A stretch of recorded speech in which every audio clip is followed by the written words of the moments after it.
On this episode of Filmmaker, we have Mr. McCoy back from the CrossFit Games, and we discuss run and gun filmmaking.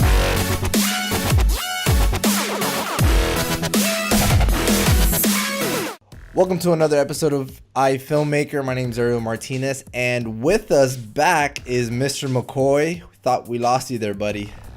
I was gone for a while, man. I told you I had the biggest event of the year for me was just on, so I'm currently in wait for it, a very noisy hotel room as for some reason it's been quiet all week, but now they've decided to do some construction next door. So anytime you hear the banging, you can thank the AC Marriott Hotel in Madison, Wisconsin. I will. I'll let them know that. I was actually recording out of a hotel for episode number 40. It was a very quick. I had a good question come in about invoicing and quoting clients and whatnot. I know you haven't had a time to take a look at it. You've been so busy. But I feel bad, man. I feel bad. No, man. No, it is what it is, man. There's gonna be times where we're just have to grind it out, man. It's hard. It's rough, man. And we decided to do video, so that's what makes this much more interesting. But I think we have a good flow going now. I think so. Hopefully. And like I said, I missed what did I miss? 3 episodes? Yeah, it was a few. So we in episode number 40, I spoke about a few announcements that came in, right? The biggest one, and we're just gonna skim through it real quick. The biggest one is TSA, how they have these new guidelines and rules. Did you see that? I briefly saw someone mention it, and then I was like, I don't know if it was applicable or not. So that you talking about the laptop stuff, or? Yeah. So yeah, you're right. It's not applicable to us because we have that pre-check, and I was just basically, I was talking about how convenient it is to have it, and rightfully so, because a couple days later I was going through a security line. This was on my way back to Miami from New York. Actually, I was flying out of New Jersey, but I was going through a security checkpoint, but then the line was ridiculous. So I had to put it in my stories, and for those of you that follow me, I was on the stories and just recording the entire line. And then in the pre-check line, there was not one single person. So wait. When you say recording your stories, you recording on what, Instagram stories? On Instagram stories, yeah. Okay, all right. Yeah, so that line was crazy big. And I'm like, thank God I have that pre-check. But wait, what is the new rule though? You can't. It's something to do with laptops? No. It actually pertains to us. Okay. Cameras, like anything that's a camera or any electronic that's bigger than like a cell phone has to come out. What? Wait, okay, I definitely didn't see that one. Yeah, so this one recently just came out. It was it's this new here, let me pull it up to read it out for you. But essentially it's this new TSA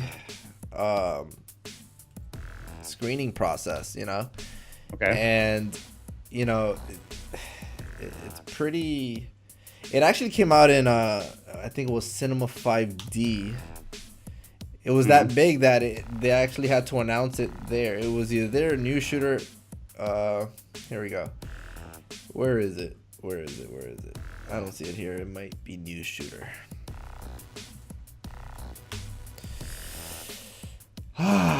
Where? This is going to be fun. I love all these new changes last minute. I didn't look. I thought that was the thing that pertained to having laptops. They weren't allowing people to bring laptops on flights. Oh wow! That would really suck. But I think that only pertained for people coming from like Europe and Africa into the United States. So I thought that was the one you were talking about. I didn't hear anything about having to pull cameras out. Now you got me worried. Yeah, but no, apparently it doesn't pertain to us because we have the pre-check, so that doesn't apply to us. So basically it says here, most filmmakers and photographers tend to carry on, blah, blah, blah. It's just the stuff that they always start off their things with. The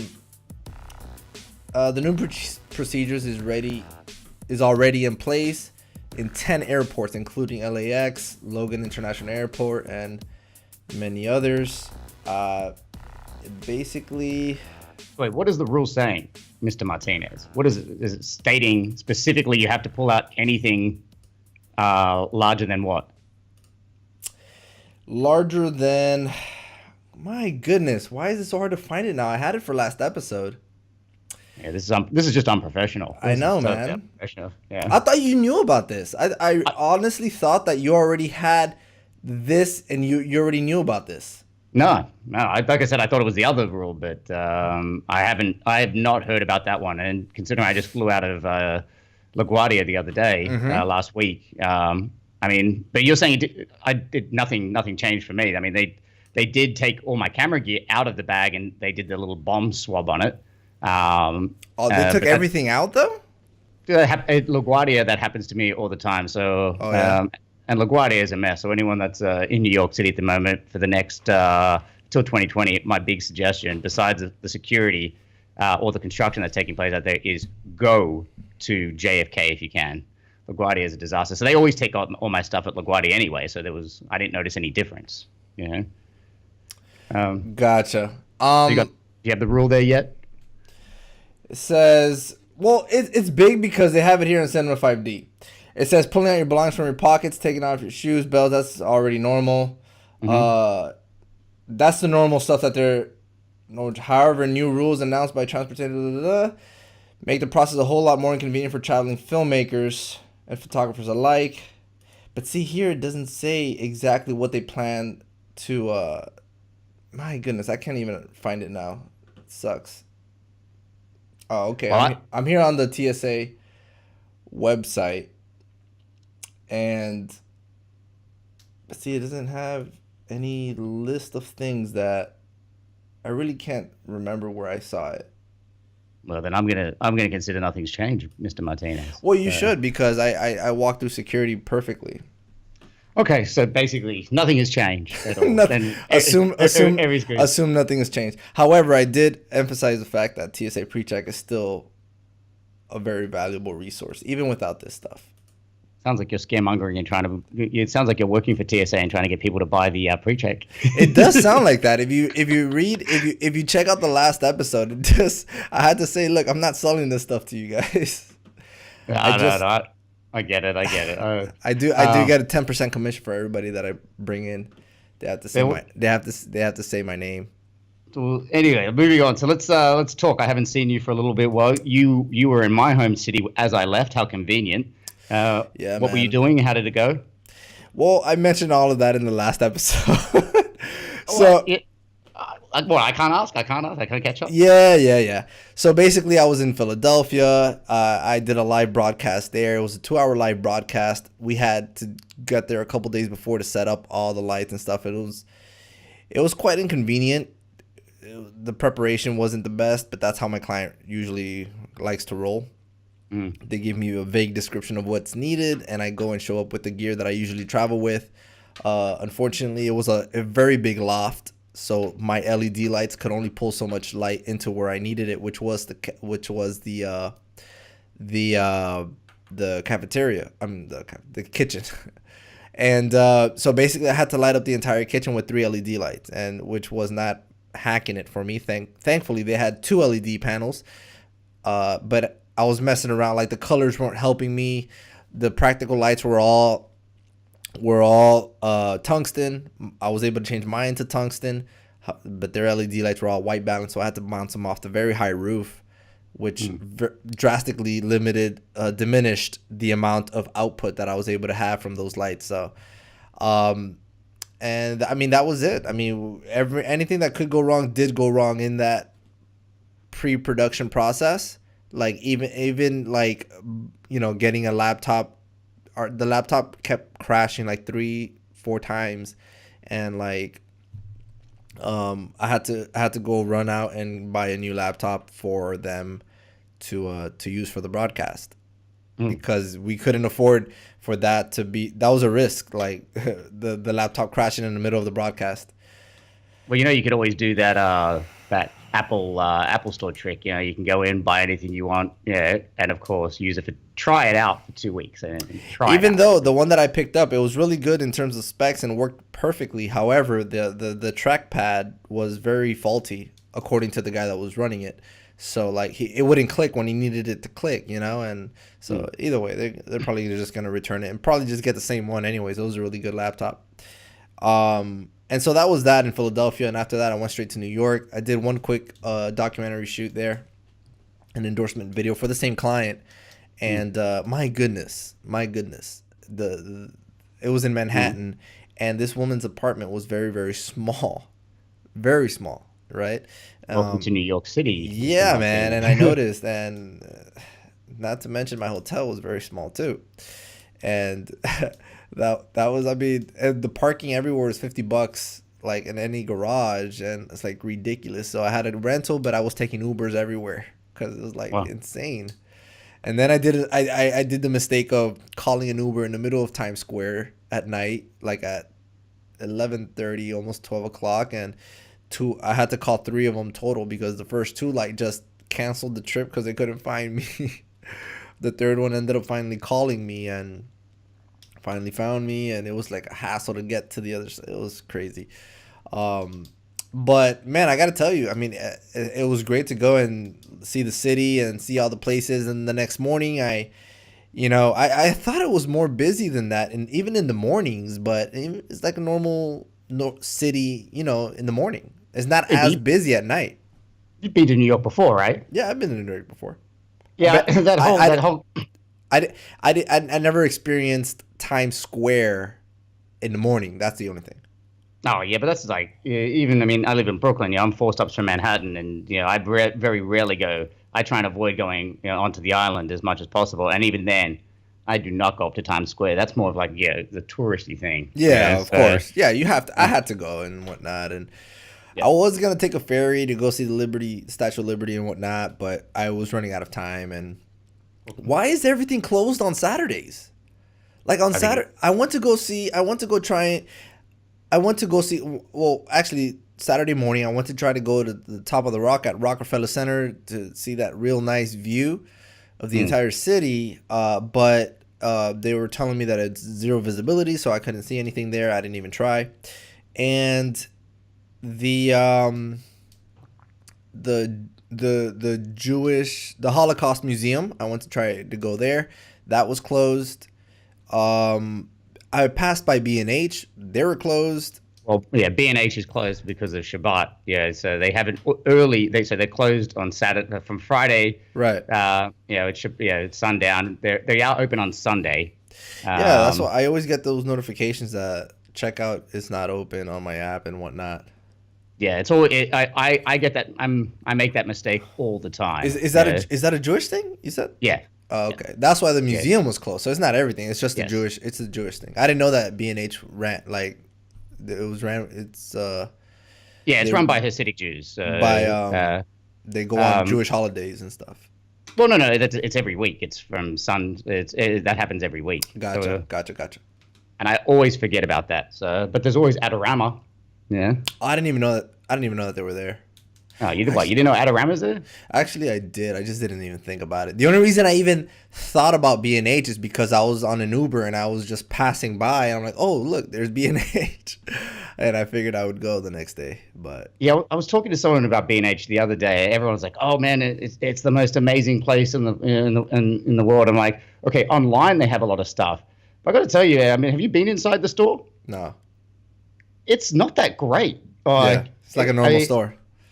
Yeah, well, you would think for the amount of stuff that they have online, you would think that you go look at the like Pelican suitcases. Right. You would think that they would all be laid out. You would be able to see every single Pelican suitcase, every single Manfrotto suitcase, every single bag. Where everything would be just right out in front of you. Like some people have explained it to me as like the Willy Wonka of camera stores.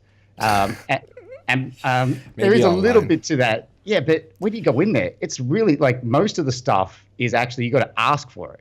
If they don't have it out on display. I can imagine.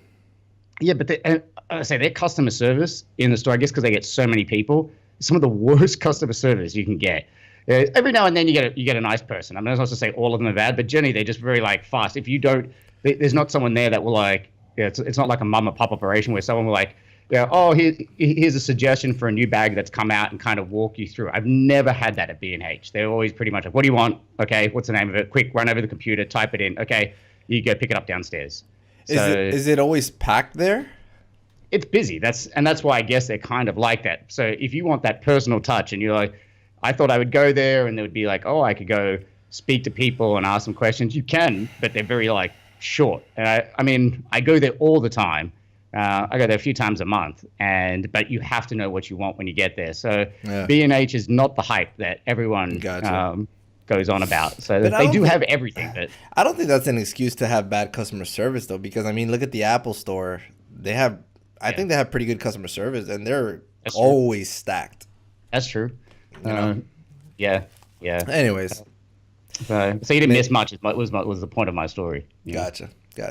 No, I didn't imagine you had mentioned that to me before, and I didn't imagine I didn't miss much. So I just I guess to see it, you know. Well, we should maybe mention you could have picked me up a nice mic stand. Did you see this? I don't know if you can look over to the camera on my left now and see the jerry rig that I have, because you sent me, Mr. Martinez, I'll show the camera, sent me this mic stand, but nothing to connect my mic. So I'm using duct tape, but it's sitting in the duct tape at the moment. No, but seriously, if you would have taken off the black, You see? Yeah, I'm trying to show you. if you would have taken off the black mount that the microphone is on, that would have gone onto that mic stand. Oh, you mean the one that's back in New York City? Yeah. Well, yeah, I didn't know that. Yeah, now you know. Look at this amazing setup I have. It's on a piece of styrofoam in a piece of duct tape. There you go. That's my beautiful jerry rigged. That's how you do it. So duct tape for all uses. Anyway, so that led me to a question for you though, because on our last episode, remember that we did together, we were talking about the FS5 firmware upgrade. Oh, that's something I mentioned as well. Well, yeah, because I sent you the message about how Sony came out with the new firmware version 4.0 upgrade, which had the 120 frames per second upgrade, and also there was a couple of other things. What was it? It was like some high dynamic range. Oh yeah, the hybrid. Yeah. No, that was a hybrid log gamma, which is a HDR and whatnot. So and I said I wasn't going to upgrade, and then I found out what I was going to do for the CrossFit Games. I was shooting highlight packages, and basically I was shooting super slow-mo 120 frames. So I was like, oh, I need to upgrade. But just as I was about after we chatted that last episode, after I thought, oh, I'll upgrade, then Sony pulled firmware upgrade. But you did upgrade, didn't you? I did upgrade. Okay, so what happened to you? Nothing at all. I had mentioned it, and I just said, well, this is what's going on, and we'll see. I mean, I haven't had any issues. It did concern me at first, but especially being on that trip, in the middle of the trip, and not being able to, I guess, downgrade or do anything about it. But I mean, it didn't affect me. It didn't. I still have the ability to shoot 1600 ISO while shooting S-Log2, which I did. But I had no issues. I had no issues at all. Okay, so look, I'm looking off at what I sent you. So supposedly there were two issues, right? What does it say here? It says the video issue number 1. And first off, the overview is we are temporarily stopping download of the PXW FS5 firmware for issues below. And the two issues were video image may be recorded with short delay of 2 to 3 frames of audio in other recording modes than AVC HD. The signal from output connects don't have a delay. Okay, and then issue 2, when choosing HLG1, HLG2, or HLG3, the picture profile center scan in the camera paint menu, rebooting the camera may cause brightness of color shift. Deactivating the center scan can correct this. Anyway, it says customers who have already installed version 4 cannot return to the previous version. Please wait to install the new firmware. We're planning on a restart in middle August. So wait, for a while I thought they were asking you to downgrade. No. Okay. It says you can't. You just read it, right? Okay. You can't Yeah, downgrade. I sent well for a while. They were asking people to downgrade back to version 3.0, Oh, but it I didn't seems see like that. that's why I sent you an update. So the update I'm reading is from July 2017. So anyway, well, that was frustrating because I couldn't even get it, and I decided when I came out here, I was shooting on the FS5 and the Sony A6500. I needed the 120 frames because I was shooting 120 frames, and I could not. I couldn't buy the upgrade. So you got lucky that you actually bought it. And have you used it? Have you used 100 Which one did I buy? version 4? No, I didn't pay for that. Oh, so you didn't do the you didn't do the pay. No, I didn't get the 120 frames. Oh, okay. You just did the general upgrade. Right, Really? right. The only way I would probably get the 120 frames is if it allows me to output that. If it allows me to which actually I'm not sure if the Odyssey can record 120 frames. If it could output that in 4K, come on now. Come on. I already got, so with the Odyssey I had the 4K 60p 10-bit ProRes, and obviously 12-bit RAW if I wanted it, but it's ridiculously high storage. But it's I mean I haven't, the only thing I'm really benefiting from right now is just the 1600 ISO. So Well, the mistake I regret. I'm going to take back what I said. I was like, I don't think there's any reason for me to upgrade to that 120 frames. right. After shooting, even knowing going into this weekend that I was just shooting all slow motion and like kind of dramatic winning effects, and because I was shooting sport as well, I absolutely needed that 120 frames. So it was actually kind of strange. I was shooting on a Canon, which I loved to death, the Canon 300 millimeter. Wow. Version 2, Nice. 2.8, and it was weird. I had that huge lens strapped to my 6500, so that was a little weird to like be walking around with this huge gigantic lens and have that strapped to the 6500. 6500. That's funny. That's well, because I wanted that 120 frame rate, which I couldn't have on my FS5, and it's just weird. It's just strange that you can go buy the 6500 for what was it, $1,300 odd, something like that, yeah. You're getting 120 frames in that right out of the camera, and they've just dropped the price on the FS5 by $1,000. In my experience with my 6300, the 120 frames is not that good. Dude, I don't know what you're talking about. On the 6500, it's amazing. Yeah. Yeah. What bit rate? What bit rate? It was 100. It was 100 megabits, which I'm surprised because from memory, like even in 1080 on the FS5, we can only do up to 50 bits. So I don't know if I'm seeing that wrong. Let me have a look right now. You have it with you there? I was about to go pull mine over there. Yeah. I'm pretty certain. Wait, what can we? So on the FS5, at 50 and 60p, well, we can only do 50. 50 meg, right? 50 megabits per second. So let me see in this. I've shot on the Sony A7S Mark II in slow motion at 120, and it looks really, really nice. That's what I'm telling you. The slow motion I was putting out. Yeah. It looked fantastic, and I was just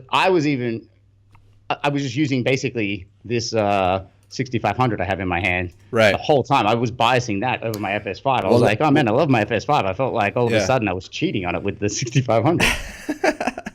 Let me see here. What lens do you have on there? Looks pretty beefy. Looks like a G Master. The one that I have in my hand now. Yeah. Yeah. This is. Oh, have you know about this lens? Is that a G Master? It's the 85 G Master. Yes. Oh wow. 1.4, which you pair this with the 6500, even like. And I wouldn't use it on autofocus, but just messing around on autofocus with blazing fast. It is amazing. Yeah. I went into B&H to buy the Zeiss Batis 85. Okay. when I put this on, I was like, oh, no way. And I'd used the Zeiss Batis on shoots before. Let me ask you, how many blades is? I'm not. I don't know if you know. You love your aperture blades. I know you. I like my blades. I like my shallow depth to be nice and creamy, which I know the Zeiss does that really well. This is creamy. I'm telling you, this is an amazing lens. I love this lens to death. The only thing that beats this lens, and the reason I did not shoot on it the last couple of days, is that 300 millimeter Canon. And that 300 millimeter Canon 2.8 version 2. Right. That shot, that's basically what I was shooting most of my stuff on the whole CrossFit Games. Yeah. And that is just an amazing lens. But I think it like, what is it, $6,000 or $7,000 just for that lens. Right. So I'm here on the B&H website, and it says that the A6300 shoots 100 and 120 frames at 100 megabits. Oh, see, I was right. XAVC. That's the A63. That's mine. Oh, okay. Yeah, I'm telling you, the 6500. I'm telling you, it was up on my screen. I must have. What I think happened was, I must have. I was shooting it.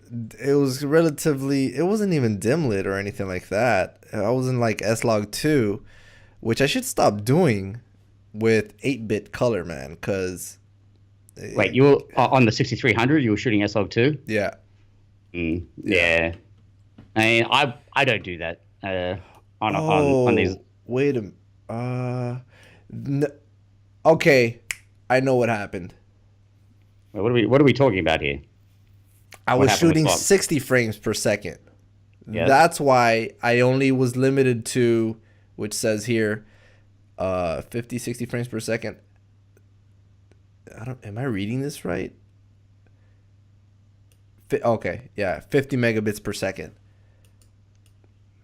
Which is, when I compared it to the 100 megabit per second footage, yeah, it makes more sense. Yeah, I'm telling you can do 120 frames. I don't know if you can see that. 120. Yeah, so I have that in mind. But see, that's what I meant. I was shooting at 60 frames. You see it right there? Hold on, make sure I get that on. Actually, you won't be able to see it on my camera over there because I'm manual focus. But I'm recording this footage also, so if anything, I'll just throw it on screen there. Okay. So you see how 60 frames? I don't know why it does that. It allows you at 120 frames per second at 100 megabits per second, right? Mm-hmm. But if you want to just record 60 frames per second, it only tops at 50 megabits per second. Hold on. Did you see that? That's why. The reason why I didn't record 120 frames, I remember now, it's because I would have had to darken my image really too much with the shutter speed. So I only went up to 60 because I was shooting just some slightly slow motion stuff. Okay. But you see how 60 frames per second only gives you up to 50 megabits per second. Yeah, that's strange. Yeah. That is strange. But I guess you're recording. It should be. You would think it would be the opposite way. Exactly. You would think if you were recording 60, if it's 60p, that you would get that 100 because you're recording more data when you're doing those extra frames. So exactly. It's strange. But then again, maybe because you are recording more data, it needs the higher bit rate. Right. Right. I don't know. I'm not an engineer. So all I know is it looks amazing, and it's sad to see that my FS5, which is really like 4 times the price of the 6500, is not keeping up with we're not keeping up with the 6500. So, to be honest, I mean the only reason right now, I was loving the images that I was getting out of the 6500, and with the in-camera body stabilization, especially on that 300 millimeter. There was no point me even if I could put it on my FS5, there was no point me putting it on because right. I was so long.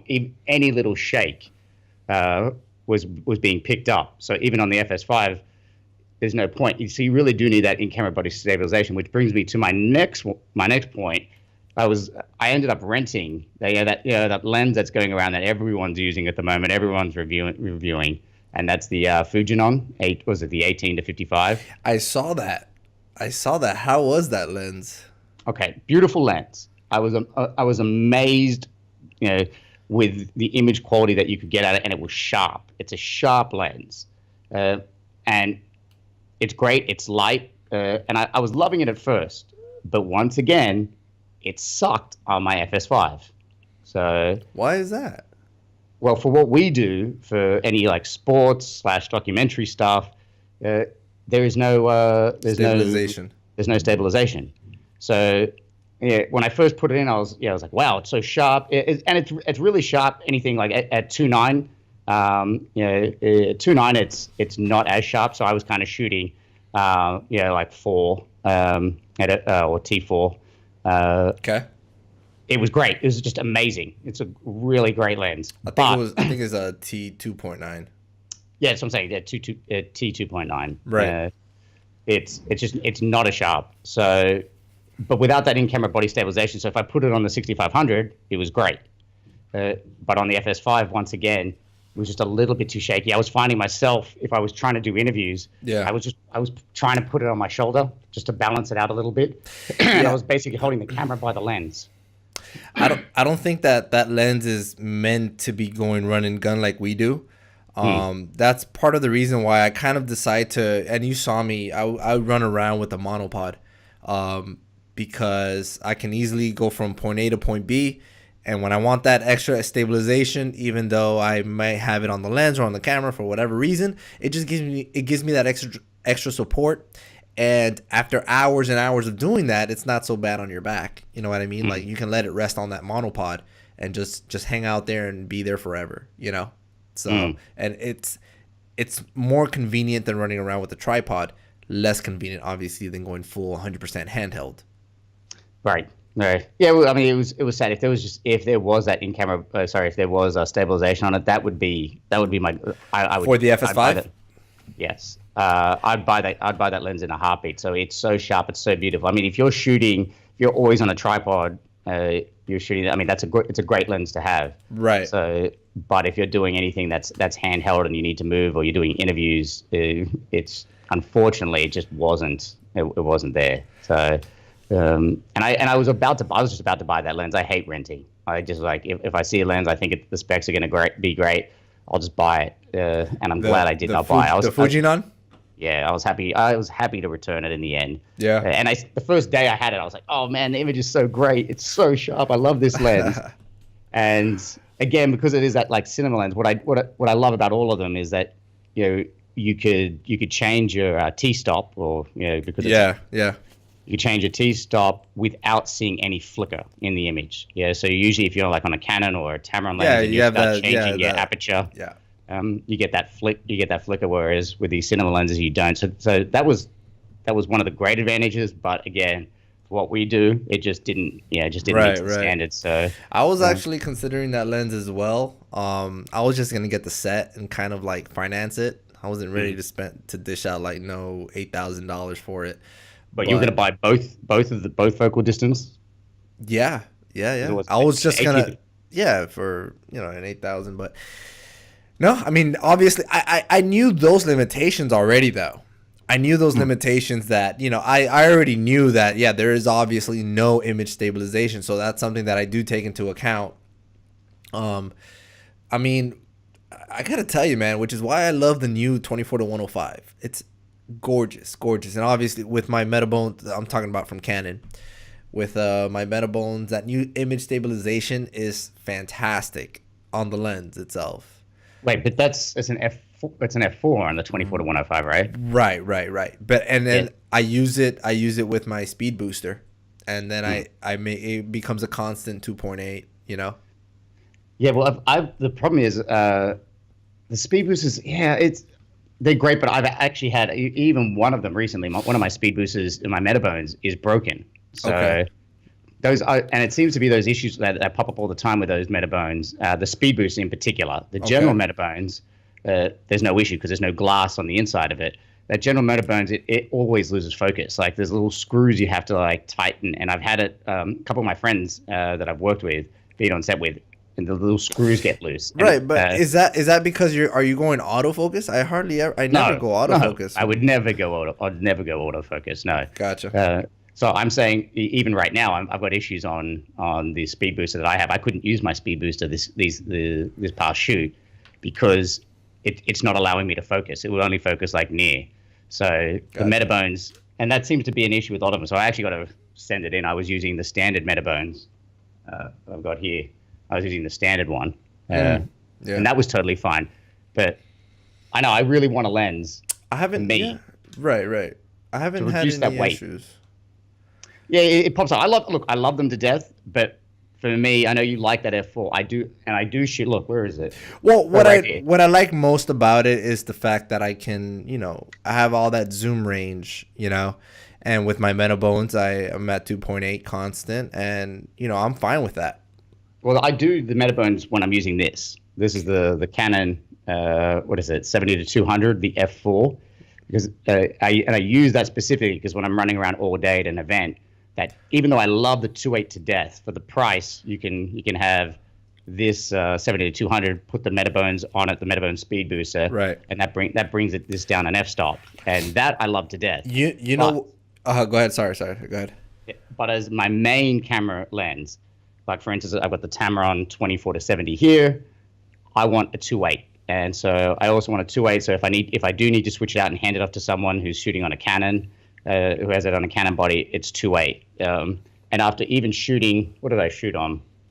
When I had to use this over the past weekend, the 70-200 f4. When I was inside in a venue, some of the events we were doing were outside. This is great. It's great. It's outside. It's bright, so f4 is totally fine. But indoors, if you're doing a concert or anything that's slightly dark, f4 was just not enough. Was just not enough. Like especially when I'm shooting in super slow mo, like 120 frames. Yeah. Tamron, you might be interested in this. Tamron just came out with their Generation 2 70-200 f2.8. I've been looking at it. I've seen some specs and reviews on it, and it looks really, really nice. I'm actually considering that one as well. Yeah, but I've had issues with getting my stuff repaired over at Tamron. Their facility that's right. over in Long Beach. So I'm not really happy with their with what took place over there. I mean, basically they will supposedly fix my Tamron lens. You were dealing with the headquarters directly? Yes. Gotcha. Yeah. They were over in Long Beach. I mean, it was over in Long Beach. I was in Long Beach, and I rang them up and said, "Hey, can I drop off my lens?" Read out the serial number, and they were like, "Oh, that's looks like that's a gray market lens." And I'm like, "Okay, well, what does that mean?" They're like, "Oh, it's been bought from overseas. So we need to, before you can even drop it off, we need to make sure it was purchased from an authorized reseller." Oh, I see. Yeah, they were giving you a hard time because of where you bought it from. I bought it from George's Camera Store in Sydney, Australia, which is an authorized reseller. And I'm like, guys, when I was on the phone, I'm like, I'm in Long Island. Can I just drop it off? I am not claiming warranty. I'm happy to pay whatever it is. I'm here in Long Island. I'm right next to you. I can be down there in 5 minutes. They refused to even take it in. And I was like, I'll pay. You can see it's actually one of your lenses. So it's not like some, it's not some knockoff like Chinese lens. They know it's their lens. Right. But then I had to go through the hassle of contacting the camera store back in Australia, getting them to send me an email that it was an approved lens. And even then, they didn't want. What was the initial problem with it that you were having? It just wasn't focusing to infinity. So I could, if you're within 3 feet, I could focus on your face. But if someone was standing 20 feet behind you and I tried to rack focus, it would not pull that focus. That's actually a big selling. I'm not trying to sell this, I swear. That's actually a big selling point when I saw the review. I think it's called the Slanted Lens. I'm sure, I don't know if you've seen their YouTube channel. He's mainly a photographer, but one of the big things here is that it's able to focus like really, really close to the subject. Grab that focus, almost at macro distance. You know what I mean? Which is really cool. But I don't know. On which lens are we talking about? The new Tamron 70-200, their G2 series here. that just came out. I think they just came out with the same exact one for the 24 to 70 as well. It's just something I'm looking into. I don't know what it is with you, man. Take care of your lenses, dude. Dude, I mean, I try and take care of my stuff real well, despite the fact my room is a disaster mode. Usually, I'm extremely organized and meticulous about the way I handle all my gear. But I'm in so many. I mean, I've had this lens for several years now. So, for instance, this 24 to 70, and I will say, prior to having the customer service issues with them, I will still say to this day that it beats any other 2.8 lens at the time with vibration control or image stabilization. Well, so I did love the Tamron to death. The image stabilization is something that is very valuable to us, especially for how we shoot. The thing that I just cannot get over, and I mentioned this before, is the focus ring. On the 24, and I'm looking at the new one now, the G2 for the 24 to 70, same thing, 2.8. The focus ring is very thin, so I could only focus right here, as opposed to with my Canons, I could at least have a third finger to fit in there to get a little just more those macro focusing points. You're saying on the Tamron, like right here. Yeah, like, you see how thin that focusing ring is? I don't know why that bothers me. That bothers me because it just makes me uncomfortable trying to pull focus with two fingers. I feel like I can get much more accuracy with that third finger, you know what I mean, on that lens, which is what I do with my Canon lenses. But the 70 to 200, even though the focus ring is in the same position and it's still thinner than the zoom ring, it's much thicker, and I know that I can fit that third finger in there as well, so it wouldn't be as bad of a issue for me. Wait, just check out that Tamron that you were talking about. So Tamron has that new one. It's a new 24 to 70, right? Yeah. That is not out yet, though. Am I correct? I looked at B&H. And so I was like, all right, I'll just buy it. Let's see the new one that I was talking about. Yeah, I don't think it's out as of yet. Okay. It was coming soon. Oh, I see. Well, it says August 10th. We'll see. There you go. That's like in 2 days. Yeah. So it wasn't out for this event. Oh, and going back to what you were just saying, you were going with the guy from the Slanted Lenses saying that basically when it has a like macro focus distance. Yeah, he said he was able to get really, really close to the subject, almost like a macro lens. So actually, that's another point that I forgot to mention, which would be great if the Tamron has that. But on that Fujinon, I forgot I think the focus distance is 3 feet. So you have to be away. So, which again, I thought it has a dial, doesn't it? It did have a little macro dial that you could on the end of it that you could switch. But here's the thing, right? Again, when I'm shooting sport, and for instance, I was getting a lot of the celebrations at the finishing line. So the athletes were running straight towards me. I'm racking my focus, and they would come straight into my face. The lens is like right there. I'm basically touching them, and when it happens that fast, I don't have that time to quickly then grab the button, flick over to macro, switch it up, and then rack focus on that. It needs to be straight away. So in the end, I'm like, they're running to the finishing line. I did have it on the FS5, and I'm like holding the FS5 backwards, to try and get these athletes in focus. So if you're if you're doing sports or something like that, I didn't think that 3 feet distance was going to be an issue. I was like, I never need to be that close. But then, when I actually started using it, I was like, even if I was able to, if they're running towards you, I don't think I want to keep trying to pull focus at 3 feet. If they're 3 feet away from me, I'm getting out of the way, man. 3 feet is. I get right in the action. I got to give the people what they want. They like to see that right there. So I'm trying to get those shots that make you feel like you're right in the action. Videographer for the people. So that's why another reason I was like, I'm glad I'm returning this lens. So the hunt for me, and I know I'm talking about it, the hunt for me to find that right lens is not there. And when I do these big shoots, I always look at what's taking place. And I almost pulled the trigger on that when we were talking about the 18 to 110, the Sony.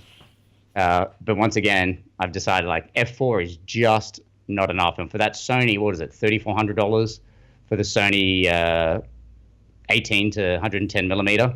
And it's a great lens. It's a heavy lens. No, that what, the 18 to 110? It looks heavy. Nah, that's light. It's like basically it's made out of like whatever it is. It's like it feels like it's plastic. you know. Oh, So it's gotcha. really light. It's a great lens. It's almost parfocal. It's not, but it almost is. It has like some electronics in it that makes it almost parfocal. It is a great lens. I've tested it out, but the fact that it's on f4, Yeah. and there's no way to attach like a Metabones to it for the event stuff. That I Yeah, mean, if that's it's a dark stadium, f4 is just not enough. Yeah. it's not. It's So, that is a big deal breaker for many people. So, yeah. real quick, again, I'm not trying to sell you this lens. The Um, 70 to 200 from Tamron, it has 4 dials. One of them does what you said. Of the other one of the macro, mhm. it says it has a dial that goes from full to infinity to 3 meters or something like that, or 3 millimeters. I don't know. I think it says 3 meters. It's 3M there. Um, that's pretty cool. And then obviously the Is autofocus this a manual. new? Is Huh? this a new one? Yeah, Sorry to this is a interject. new Was one. this? This is a new one. I'm just checking. And the other one is it has 2 uh, image stabilization modes. So if you need that extra image stabilization on there, it has it. Check out that video. I'll put a link of that video of the slanted lens on how they review the lens on there, because Mm. they talk about all that stuff, and you'll get some good information there. They used it, so they know a lot more than what I can say. I'm really considering it because I've been needing a 70 to 200. I don't even have one in my kit. Look, Uh, this is yeah. I'm thinking of switching mine out. I was again actually. I'm not sure if it was the Metabones or what is going on. I'm gonna have to double check this 70 to 200 that I was shooting on. I put this on my 6500 when I was getting some finishing line shots, and for some reason I've upgraded the firmware in the Metabones as well. mhm. It was the most shaky. I was like, is my lens broken? I mean, I only just finished shooting on it the other day, so I haven't had a chance to check it. I could not get a stable image out of it, and there's something strange going on with that 6500. You know how it has a setting that you can you can adjust the focal distance of the lens. So you go in for the Steadicam shot, so the in-camera body stabilization in the camera of the 6500 adjusts. It actually works correctly. Right. So for instance, when I had the 300 millimeter on, I dialed it in. I put the focal distance in. I set it. And I was holding it, and I was like, I know it's a 300 millimeter, and I'm on a monopod, Right. but there's no way. It was the vibration of the stadium as I was sitting in the stands and filming at 300. The vibration of like people dropping weights was shaking, and they were dropping weights on the other side of the arena.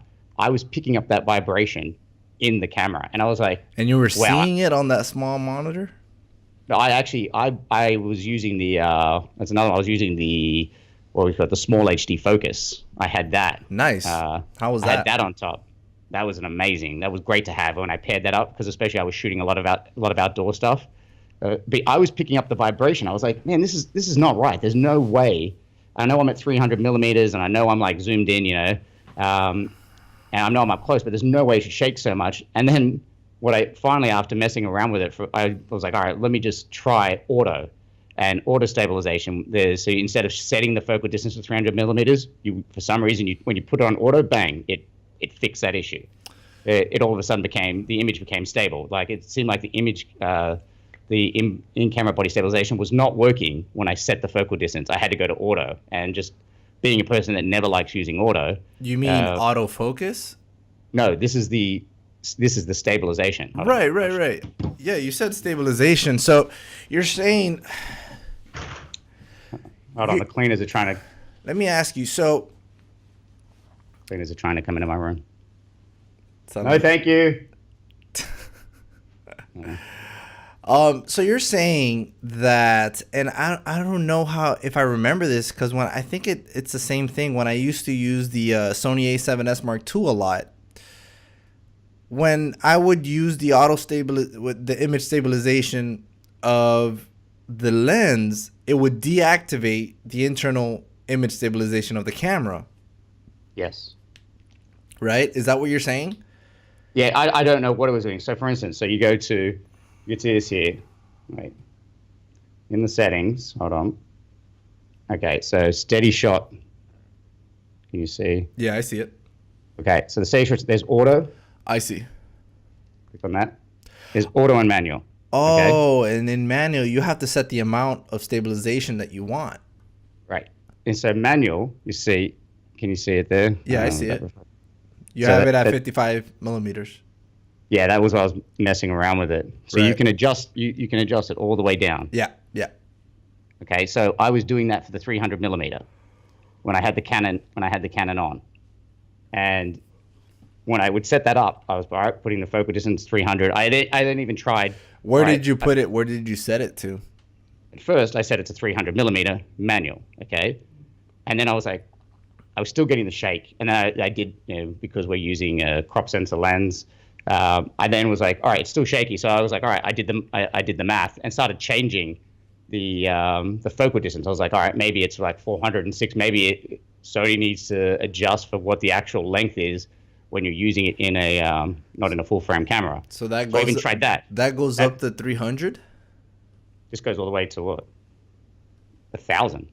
I think it's the opposite though. I think it's the opposite. The lower you put it, the more stable it gets. I went through every single Really? one. I started just like guessing because I was like, am I not getting something right? I even brought it all the way down and it would not. It was still shaky. I'm like, okay, maybe my footage is shaky.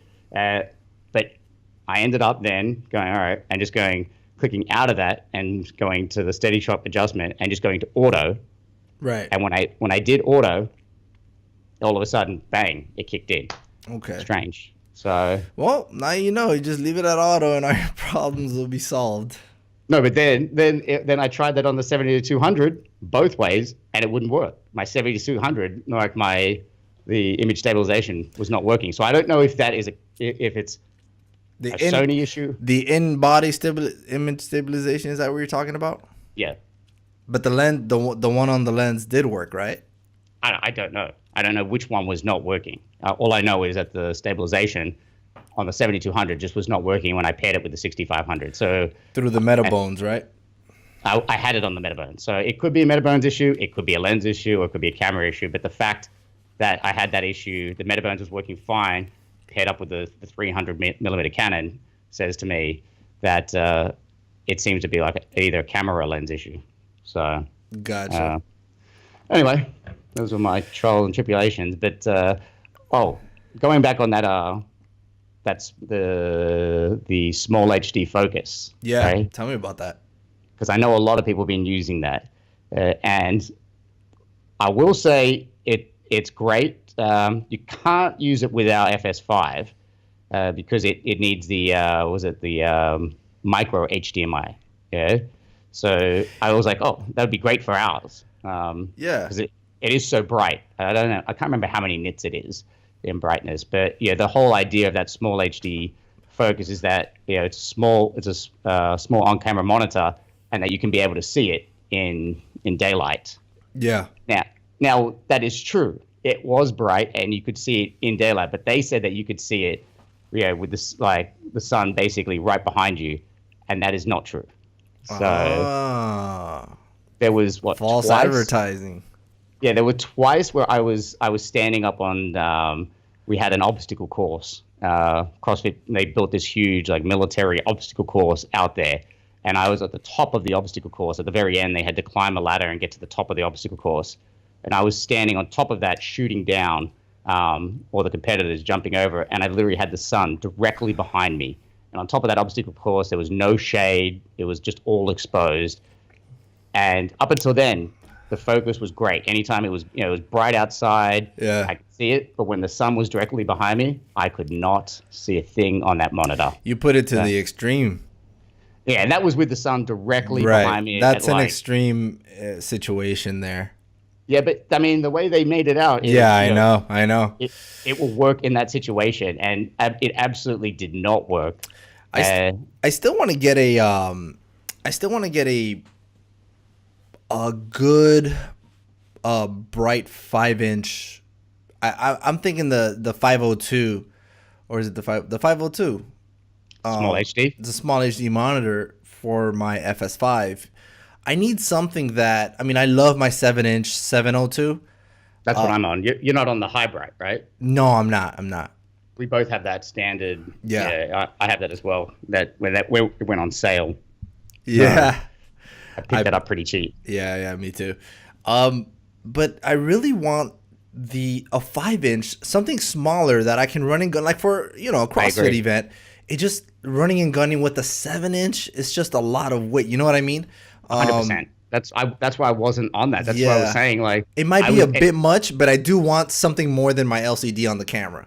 Dude, I'm telling you, and it's strange. Like this past games, I mean, I love my FS5, but I was just on that 6500 as well because I was pairing with the focus with the small HD focus monitor on top. Do you have a handheld gimbal? Yeah, I do. I use the Zhiyun crane. The Zhiyun crane, right? And that thing, that thing is great. I usually put the 6500 on that. So you didn't even use the your Ronin. Dude, I brought the Ronin out, and I was actually meant to be on the floor shooting like the athletes, like walking with them on the event floor. And and every like the last few years, that's pretty much what I do. I'm on the Ronin, and I'm running up and down the field next to them. Right. But this year, when I was shooting, because I was shooting all that super slow motion, I usually put the FS5 on the Ronin, but because it wasn't shooting 120 frames, I was like, and when I was pairing 60 frames with 120, it just didn't look that great. Pairing that up, especially in my footage, I was finding, so I held off on using the Ronin, and I was just basically on the 300 millimeter and just shooting, slow motion from the sidelines. So, gotcha.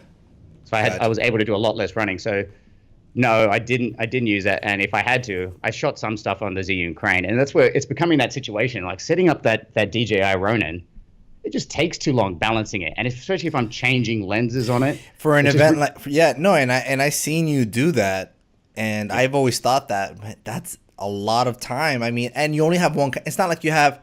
I mean, now you have two cameras. So you can have one there ready to go, and one that you're running and gunning handheld. But to have that handheld gimbal like this, set your 6500 there. It's completely revolutionary I would think for the way that I work. I've used the Ronin before. My goodness, that's a long time to set up compared to what you could do with the handheld gimbal. And that's what was said. That's what was happening. I mean, I just didn't even take out the Ronin onto the floor this year. I just didn't take it out. When I needed like a quick athlete walkout shot or follow them, I would just grab my Zhiyun and I have I have a base plate that I've attached to that, so I would just snap it on and I was off and running. Although I will say, I don't know if I mentioned this before, you can't really, if you want to get that really cinematic shot of an athlete sprinting, when I've actually kicked it up and I balance my Zhiyun crane perfectly, when you actually start sprinting, it loses. That's where it's not good. Okay, so. Gotcha. For something sprinting, I wouldn't recommend the Zhiyun, but if you're walking pretty fast, right, it is you cannot notice the difference. I wonder how good I haven't put it to the test like that, but I'm gonna be bringing it over to the Granite games that we have coming up. Mm-hmm. I'm gonna be bringing my Tilta Gravity 1 gimbal, which is great. Yeah, because I got an email last night from B&H that it's still not available in the store. Literally last night that came up. I'm like, wait, you're looking into getting that one? Well, I was looking into it when I actually saw you doing a giveaway for it. So, and I was like, man, that thing looks badass. I love the look of it. Yeah. I end up going. I think I told you. I tried to contact them on Instagram, and I sent them some emails and said asked them a couple questions, and no one replied back to me. Right. For what, 2 or 3 weeks or something like that. Yeah. And by that stage, I'd already made a decision. I went with the Zhiyun, and I'm happy I went with the Zhiyun crane. So yeah, honestly, if it wasn't because I had that relationship with Tilta, I think I would have probably gone, because of the price and because of the reviews, I would have been more comfortable purchasing the Zhiyun. And that's what I tell people. I let them know that I'm not sure. I haven't used the Zhiyun too much in my experience. I know that the Tilta works great, but I haven't given it, I haven't put it to the real test like you just did with your Zhiyun. So I don't know I just But tell for people it is a much cheaper option, and people seem to like it. Xeon. $600, you Yeah. cannot go wrong with that Xeon crane. So They it's they easy to had it balance. they had it recently on the deal of the day for B&H. But was it It was going version for, one or version two? oh, I don't Yeah. know. Uh, That's a good question. It might have been version 1, maybe. That would make more sense. It was actually let me see. It was actually you know what's funny here? Speaking of deals, yeah, here it is. It's version 2. $150 off. It passed so how already. much? Wait, how much? How much is it? Or how much was it? It was $150 off. So if it's 650, it would have been 400. 500. Wait, 500. no, 500. 500. 500. I was wishing it was 400.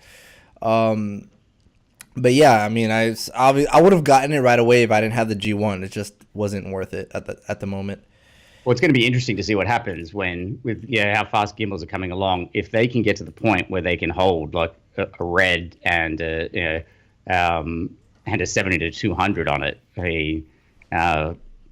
that's what people are going to go to. Just because the setup time. I mean, hopefully DJI or somebody comes Well, up with something. it also depends. I don't think those handheld gimbals are ever going to get at the level of the real gimbals in terms of how well they work, right? I disagree. I think now they're getting pretty close. So, Well, like you said, like when you started running, you really started seeing how it's faulty. You know what I mean? Now, if those handheld gimbals could carry a red and work as good as a 3-axis full-on gimbal, that's a different story. But that I doubt that that's gonna happen. You know what I mean? There's a reason why as soon as Movi came out with their new Movi Pro, I think that thing cost like $8,000. Everyone started buying that. You know, yeah, but but hold on a second. We had what we were shooting on. I think I can't remember. It was 3 or 4 of them.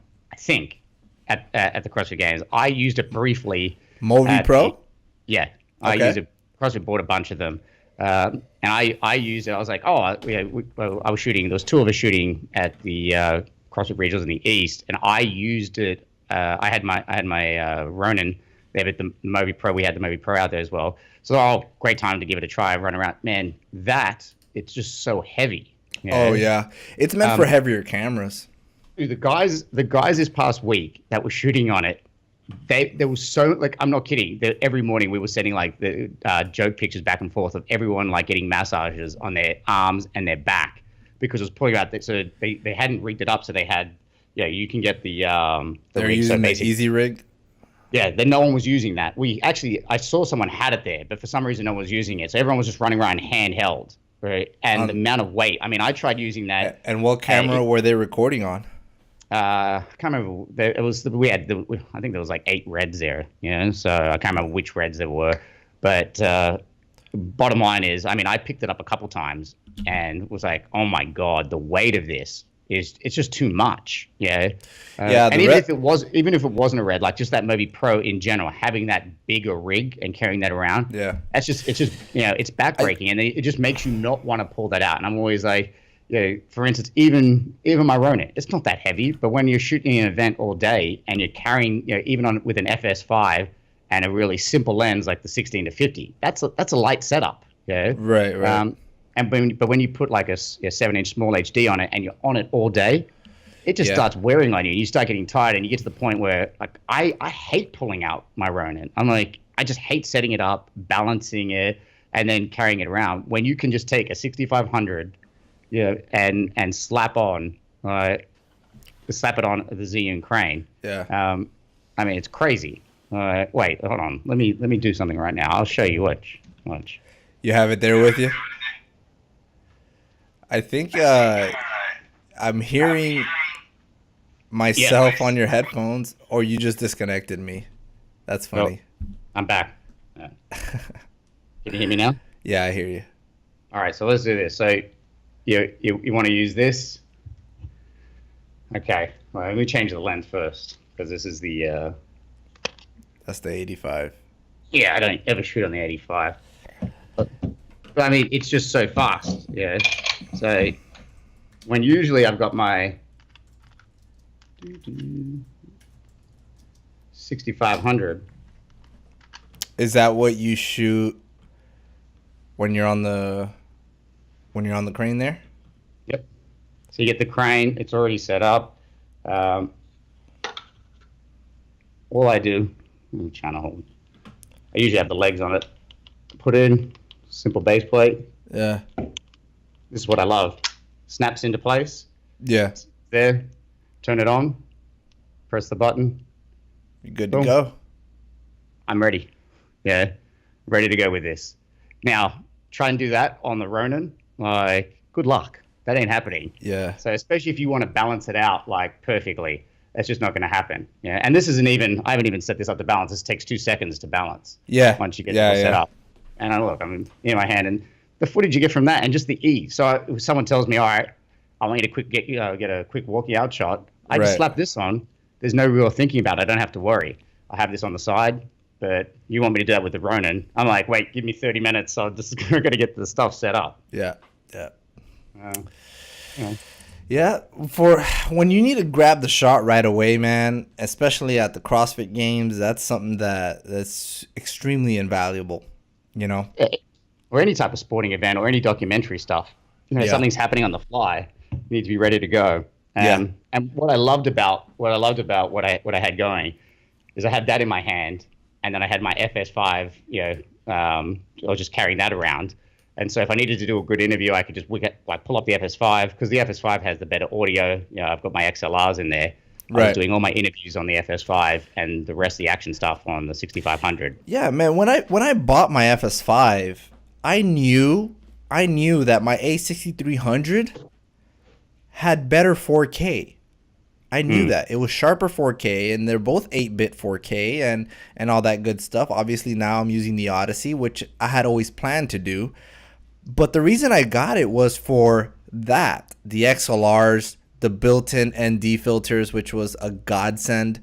Things like that. It's a real video camera, and you need to have that kind of stuff, especially documentary filmmaking and whatnot.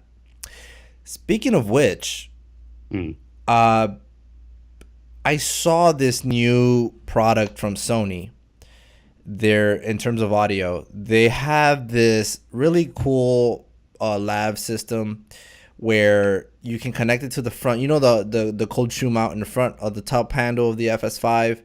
It has those pins that you can connect the receiver for a wireless lav system, and you can connect 2 transmitters to both go into that one receiver. Okay. Which is really cool. So you know how when you import your footage into your editor, you have 4 channels that it comes with. Yes. You can record those 2 lavs into those 2 separate channels. You have, you know what I mean? You essentially recording full, so you could have a shotgun mic on. So for instance, on the FS5, you have your shotgun mic attached. You're recording that audio. Then you could have your internal mic, which is on the top of the handle, recording audio, and then which I don't know why you would do that, but no, I'm just saying. So right. You're utilizing all 4 channels, and then you could have 2 separate labs. Yeah. So that one receiver on the top where the pinned hot shoe mount, cold shoe mount is, you could have. There's 2 receivers. So the whole set comes with 1 receiver and 2 transmitters, right? And you could have, let's say, 2 people laved up coming into that 1 receiver with no cable, by the way. There is no cable it doesn't take up an XLR. So what you could do is, what I would do, because I do have my other Sennheiser lav, so what I would do is have my shotgun mic, that 1 receiver, picking up 2, and if I want a 3rd person to be laved up, I can have it on my other XLR, which is on the input number 1. Wait, let me get this right. So you're saying I could literally record through one, so 1 receiver, because what I use the moment I use the Sennheiser G3, right? So I can only have it has a receiver that I attach to my camera. Yeah. But at the moment I can only record 1 person on a lav. With this setup, I can record 2 people on 2 labs. Yeah. With that 1 receiver, right? With that 1 receiver. Really? Yeah. And it doesn't take up any XLRs. You know what I mean? Well, I know the Sony in general has one that's wireless. So I knew that. Exactly. Yeah. So it's basically the same thing. So they just came out with this one.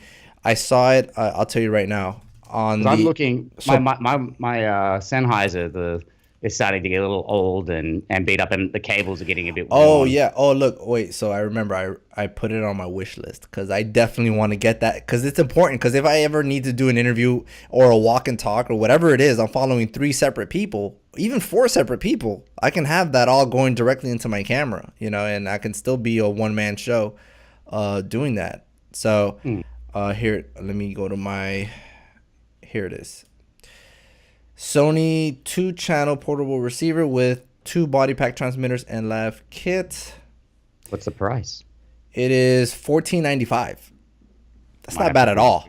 I might have to pull the trigger on that. Dude, it's so we need to stop having these conversations because every time I speak to you, I'm going off and buying something. I'm now shooting on that tripod. On the last episode, you told me to go buy the Manfrotto Be Free. Be Free. You got it?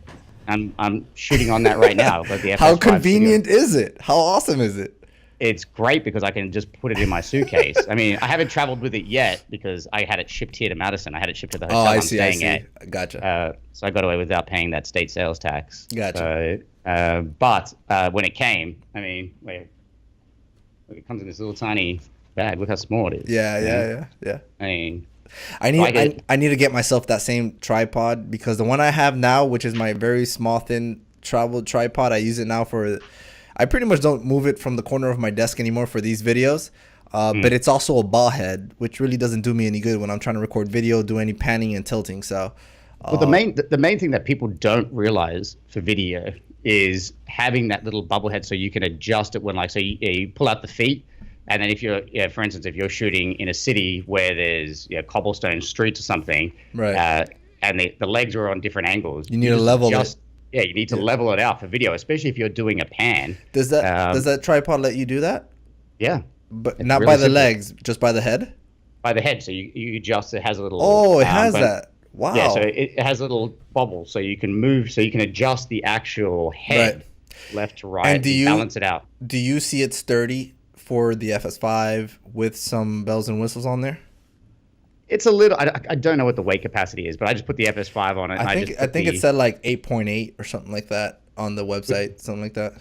Even with the 70 to 200 F4 or the Tamron, it'd be fine with that. It's fine. It's totally fine. My issue is my big issue is always, for instance, is with travel, because I'm generally, we discussed it last time. I'm checking 2 bags already, with one case for the Ronin, one for like all my general gears and clothes. So if I need a 3rd bag to be checked, it goes up. It goes, first bag's $25, second bag's $35. The next bag is $150. And if I'm doing a shoot with a client, they generally don't want to pay for that extra bag. So I was kind of just skipping bringing the tripod. And for instance, it's like even this past weekend. I needed to do some interviews, and it was lucky I had a tripod. And even for now, like having a tripod that I could just throw in the suitcase that fits is a godsend. It's funny you mentioned 3rd bags because that 3rd bag is $150. I mentioned in the last episode that I just got a cart, right, for my stuff, and that's how I travel now. And my client, that's an extra $300. Just hold on a second. You're checking the cart? Oh yeah. I got to see a picture of this cart. I got to see a picture of what it looks like. Yeah, is there any way you can put something? Well, it's right here behind me. Here, let me. It's actually on this camera, but hold on. This is it. It actually folds down really small. It folds down really small. Yes. So I take my Pelican case and my. Can you move the camera a bit so I can see? Or you? Yeah. That's it right there. Can you see that? Wait, go down. Okay. How much was that? That was, I got it on the daily deal at B&H, $75. We talk about B&H way too much. We should get some sponsorship. I know we should. I'll contact them, see what's up, man. We'll let them know that we talk about them a lot. And seriously, we need to start shopping it out at Rama. Unless they want to pay up. Either that, I'm always at. Have you ever shopped at Film Tools? For some reason, I always end up at Film Tools in LA. Yeah. No, I've never. But well, dude, this cart was a godsend, man. I'm telling you, I was moving around, the streets of New York and whatnot, and like you're pushing that thing around. yeah, that thing. Not everywhere I went, just when I went to go shoot, and even in Philadelphia, when I had to go shoot, Yeah. I had my Pelican case, my backpack, which is probably what weighed the most, which I usually have on my back. But I put my Pelican case, my backpack, my clothes, my luggage for my clothes, my carry-on case, and my long porter brace bag, which is this bag down there, right? Yes. Mm-hmm. All of that was on this cart. So easy to move. So See, good. that's the problem I run into all the time. Like, the problem is when I have like two wheelies, right? And I have something on my back, like I'm always carrying the backpack, whether it's what you can see behind me, the Phantom, the DJI Phantom. Right. Right. As soon as I need something, as soon as it comes to a third bag that I'm carrying, what do? I'm always stuffed. Especially at the airport, you can get a trolley, but then you get to your destination. Yeah, exactly. And I'm always like worried, which bag do I leave downstairs if I need to run up and carry things. So no, that's what I was facing. The way I used to do it is my Pelican case has wheels, so I would put the long porter brace bag on my Pelican case, and I'm rolling that thing nice and wide. If I go through a door that's too narrow, that becomes a problem. And then I have my backpack on my back, and I'm with my other hand I'm wheeling my luggage, my carry-on. It was. What is that made out of? Is that steel behind you? Yeah, it's metal. I believe it's metal. Something like that. Some aluminum, metal, How was it? So wait, you just put everything on that? You're just pushing around the streets of New York like a homeless person? Yep. It was really, really convenient because where I parked, there was it was a relatively steep incline to get out of that parking. It would have sucked if I was walking the way I was normally walking, with all my luggage. So I was able to turn that around and just literally just push it up, which was so much easier. So how much? So what do you do then in regards to checking it on the airline? Is there something to put that in? Because that looks like a little bit of exposed metal and stuff. Like that looks like it's going to get banged up. Yeah. Do you have to go to the specialty luggage section and to check it in, or no? They just took it and put it in the conveyor belt. Does it pack down or something? It packs down real small. You see it all the time. People checking strollers. They check in. I saw a wheelchair one time being checked. Usually large items go through a different door. That's what I was asking. Yeah. Yeah, but no, this one, it actually packs down really, really small. It gets pretty compact, and it was very, very easy to maneuver with that. And that's the reason why I wanted it, because I knew that it got down really small, and I was gonna just check that, But it's an additional $300 total for baggage. Per trip. Why is it 300? Why are you paying $300? Because my third bag is $150 on each trip. So I get my first bag free. My second bag is $35. My third bag is $150. It just jumps up really, really high. Okay. How many bags are you checking? 3. So then shouldn't it be $150? Oh, you mean return? It's $150. Yeah. I gotcha. Round trip. All right, that's what I was confused about. Yeah. So in all, it's quite expensive, basically. So, but it unfortunately. But if you can charge it out to the client. Oh yeah, for sure. I'm not eating that. That's something that my client, and obviously I don't mention it to them unless they ask, which they didn't. I already sent them my expenses for this past trip. It was obviously a lot more than before, but. They just they're cool with it, Yeah, I'm gonna have to get. It's getting to the point where I'm gonna have to get something. Like even when I left the convention center the other day, right? I had a couple extra boxes. I always end up with a few extra things. I had some stuff mailed to me, it's like the tripod and things like that. I had a couple things, that I was carrying out of there, and again, I needed to get someone to help me carry my stuff out because I was wheeling my main camera bag, my Ronin bag. I had the drone on my back, and then I even had like a clothing bag. I was like walking out there, carrying everything. I felt like a college kid leaving the dorms. So if I had a trolley, when I got to the hotel, immediately I got them to get me a trolley to put it on. But when I go back to New York right now, I'm actually like concerned. Like I've got so much stuff. What am I going to do? Especially being by myself. Yeah. I'm gonna have to try and tip my Lyft driver a couple extra bucks to help me carry up because I'm on a fourth floor walk up. Yeah. So. Oh wow. Um, anyway. But if you're interested, it's on B&H. This cart here is at 120 bucks. I only got it for 75 because it was on that deal, and it was just convenient. I needed one. I was thinking about getting one anyway, so I picked this one up, and it works out pretty well. You gonna put a link in the description? I'll put a link in the description. Yeah, because I'm gonna click on that link. Yeah. We don't actually make any money off anything we talk about. We really don't, and that's a shame. We should. No. I think. Well, I don't know about that. See, listen, we're gonna here's the thing. We're gonna talk about this stuff regardless. So. Yeah, but I'm like, yeah, at least the stuff we're talking about is stuff that we actually buy ourselves. Exactly. So we can talk about it. Anyway, I was looking at this for the convenience sake when we travel for these microphones. Mm-hmm. Oh, this one was on sale when I first saw it. Now it's $200. It might not even be worth it, but it's like a little compact thing where it's like it flattens down.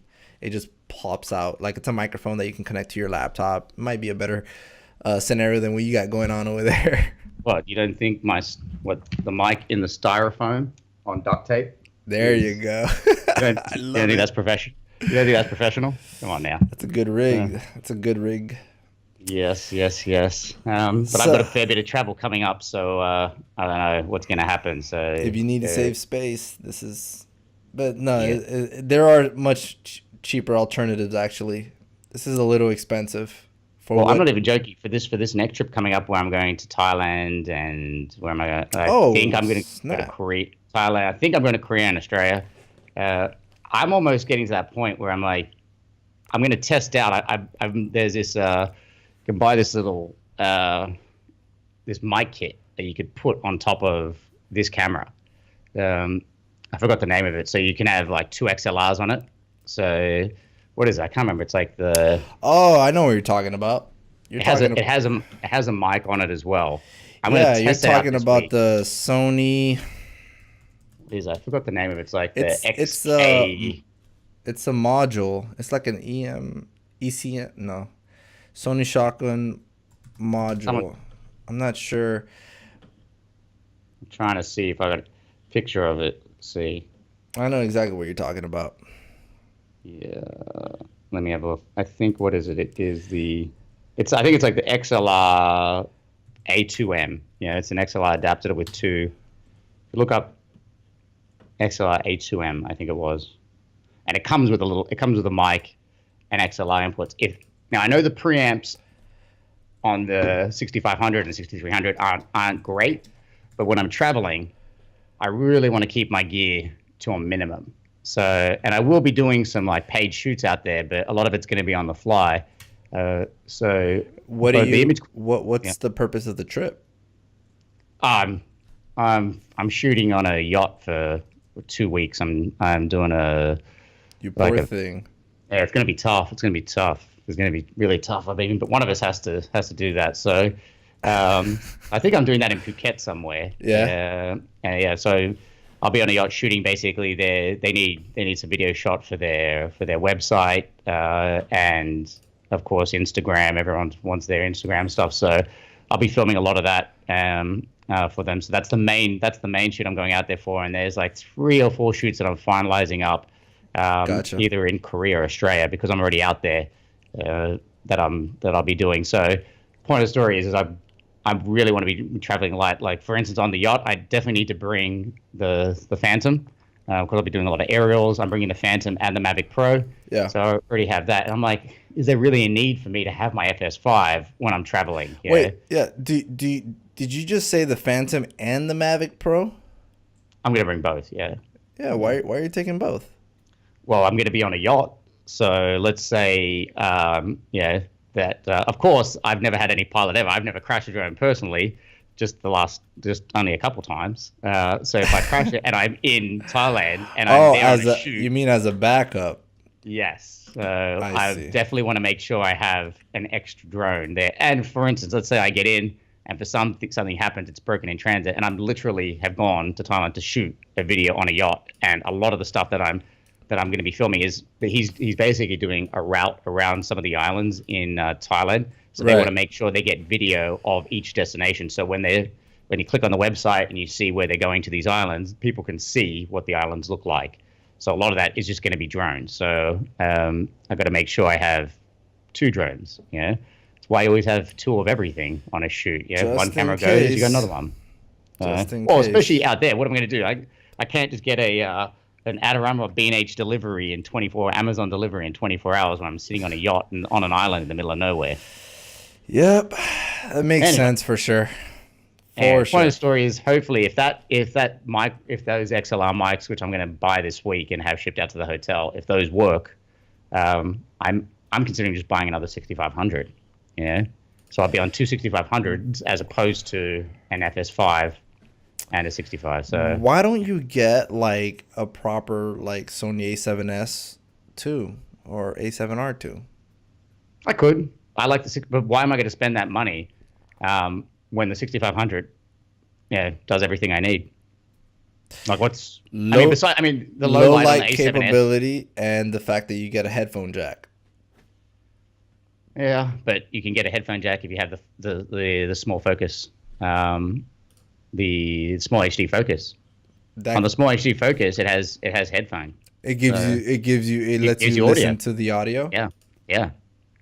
So, as well, I love the A7S and the A7S II for that low light capability. There's no camera on the market that really beats that low light. Right. But at the price point, it's only that low light. And to be honest, have you seen it lately? What? The price of the A7S Mark II?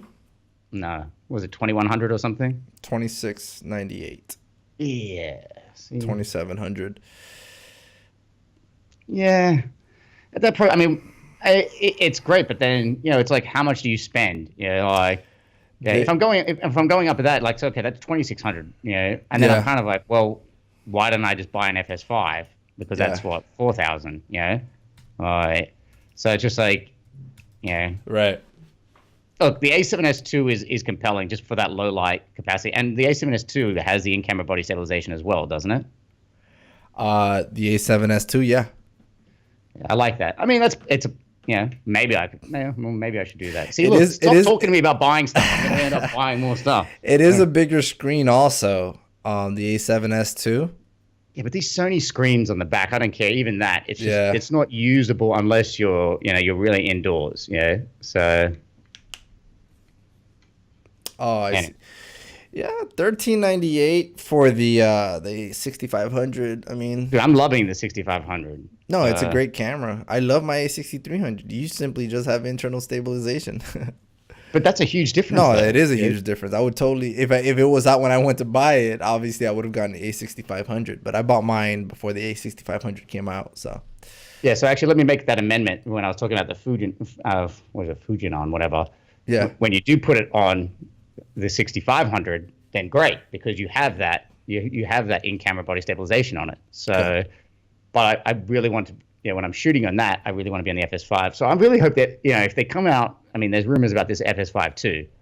They really need to put that in-camera body stabilization on it. Because here's a question: does the FS7 version 2, does that have it? I don't know. I don't remember hearing anything about that. Because what did they put in it? I know they actually gave it the auto ND function. Yeah, they gave it that ND capability that the FS5 has. That would be a game changer, because then you could just put so many different lenses on. You can put so many different primes on there, and it just gives you that option. That just makes a huge difference for what we do. Really, right now, there's no reason not to have that in, especially when their lower tier cameras have it. So hopefully Sony steps up and adds that in the next one. So we'll see. That would be really, really nice. Yes, sir. So anyway, how long have we been going for here? I think we're way past our time, but it doesn't matter because it's our podcast, so we can do whatever we want. People can stop listening to if they want to.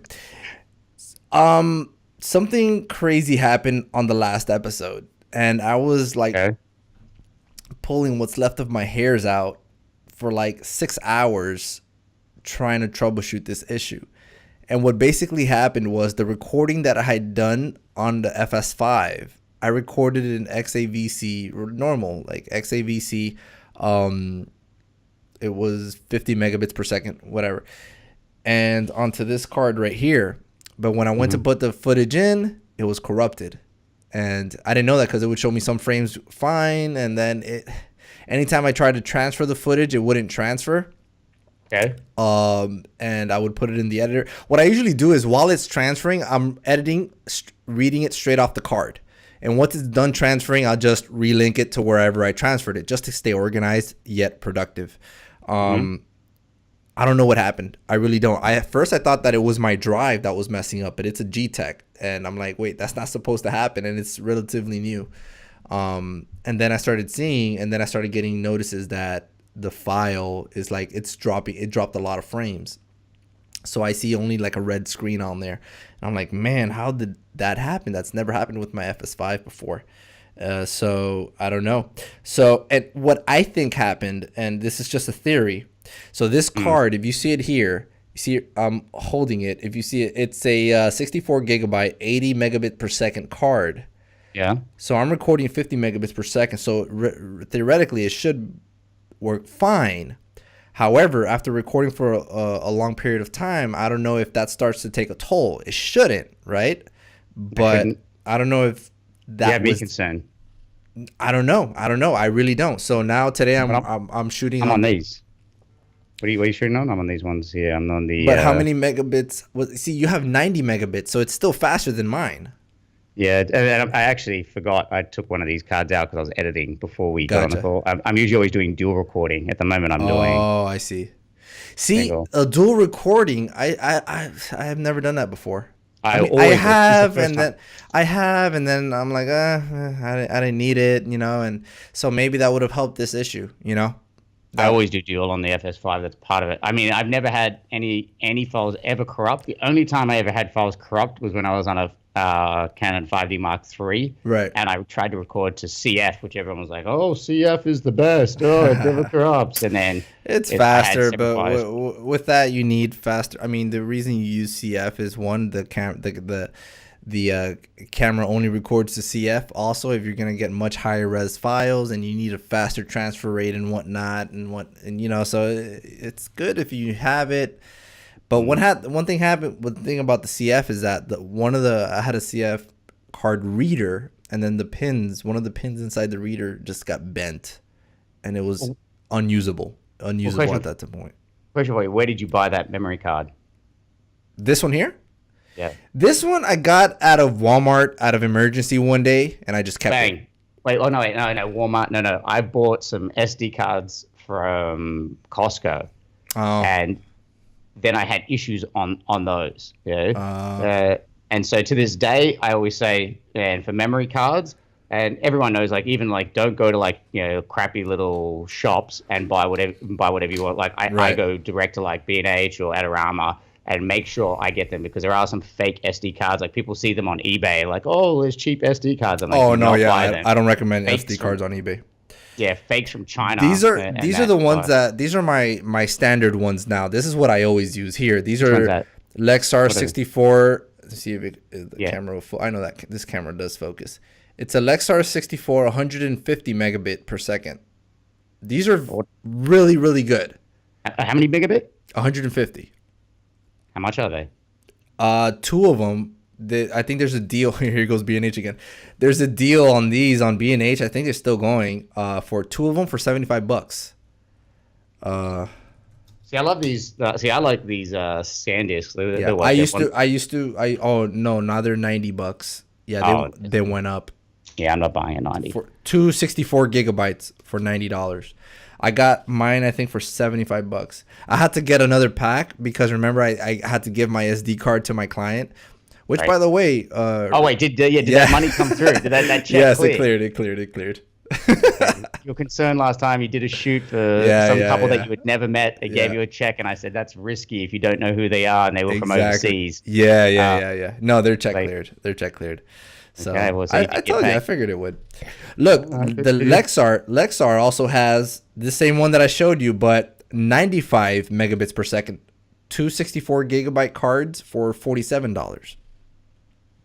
I like the 128 though. See, in dual recording, I can stay on an FS5 or even the 6500. I can stay on that pretty like the whole day and never have to worry. Yeah.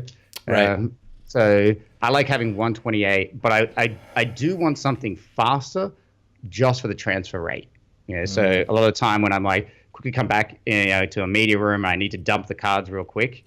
I like having them like that speed. Right. Yeah. So Lexar also has a 128. Their fastest that I've seen so far is a 300 megabit per second speed. 128. It costs $219. $220 $220. $220. Wait, 300. What's the speed? 300 megabits. 300 megabits. And what's 64 gig? It's a 128. That's how not much for 220. Man, we got to put these links on. Yeah. Now we're going to be full of links here. No, Lexar makes some really. They're right there with SanDisk. This is why I've been using Lexar, because they're right there with SanDisk. They provide more storage, faster speeds, but lower price. Yeah, memory cards are one thing. Like I try and get the best I can at the time. Right. I don't worry because the worst thing you can have is, like I said, having corrupt files. So I make sure I always go and try and get the best. And I also buy them. I don't really care what they are. I buy them direct from the store. I never try and get a deal on them. Oh, so no, yeah. Unless the store that you're buying it has a deal on them. Yes, unless it is something like B&H or Adorama or or like a Best Buy or something like that. Exactly. Are you looking for speed?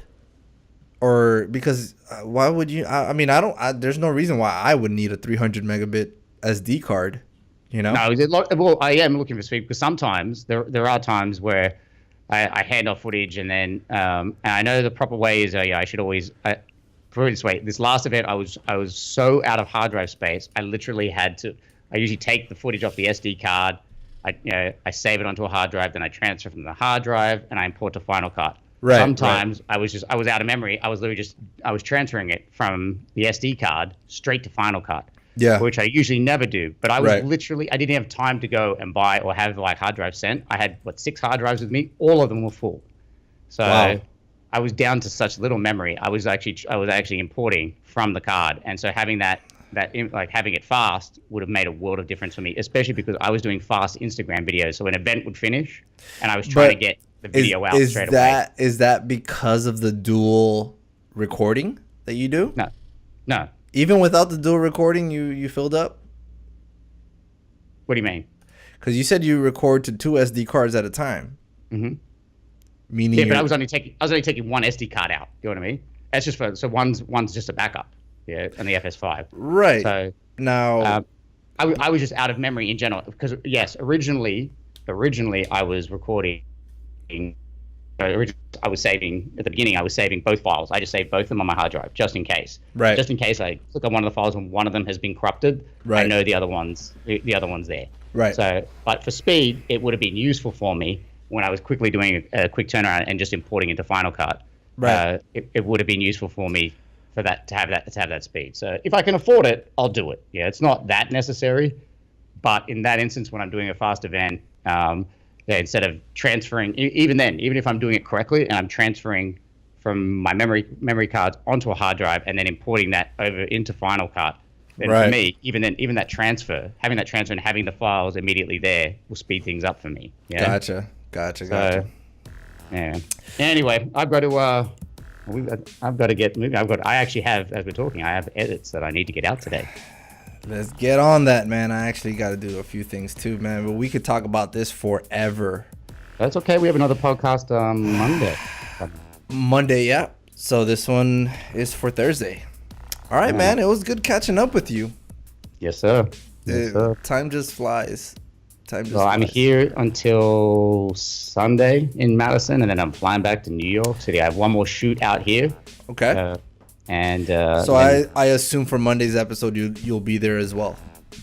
No, I fly out Sunday. So if we record earlier, that's what I'm saying.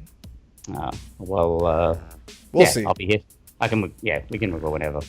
But let's wrap up today's episode. Say goodbye to the peeps.